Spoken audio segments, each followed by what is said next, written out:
একদিন এক ছাত্র তার গুরুর কাছে জিজ্ঞেস করতেছিল যে, গুরুজি, আমি দীর্ঘদিন যাবৎ কোনো কিছু করতে পারতেছি না। আমার মন অস্থির। আমার কোনো কিছুই ভাল লাগে না। আমার জীবনটা দুঃখে ভরা। কিছুই ঠিকমতো হচ্ছে না। আমি সব সময় চিন্তায় থাকি। গুরুজি একটু মুচকি হেসে বললেন,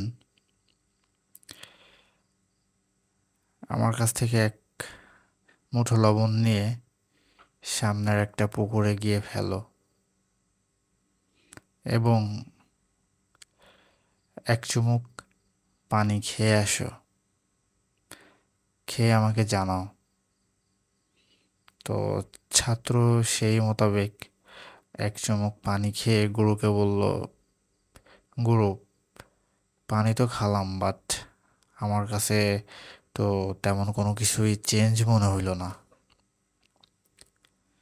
তো গুরুজি তিনি আর একটা গ্লাসে এক মুঠো লবণ দিয়ে ছাত্রকে খেতে বলল। ছাত্র খেয়ে বলতেছে, গুরুজি, এটা তো তিতা, খাওয়ার মতো অবস্থায় নেই। জীবনের দুঃখগুলো ঠিক এই লবণের মতোই। দুঃখ কম বেশি সবার জীবনেই থাকবে, কিন্তু তোমার হৃদয় যদি ছোট গ্লাসের মতো হয়, তাহলে এই জীবনে তোমার দুঃখের শেষ হবে না। সামান্য দুঃখে তুমি নষ্ট হয়ে যাবে। আর তোমার মন যদি পুকুরের মতো বড় হয়, তাহলে দুঃখ আসবে, নেমে যাবে, কিন্তু তোমার জীবনের কোনো পরিবর্তন ঘটবে না। তো এই গল্প থেকে আমরা কি শিক্ষা নিতে পারলাম? এই গল্পের মেইন শিক্ষণীয় বিষয় হচ্ছে, নিজেকে বড় করো।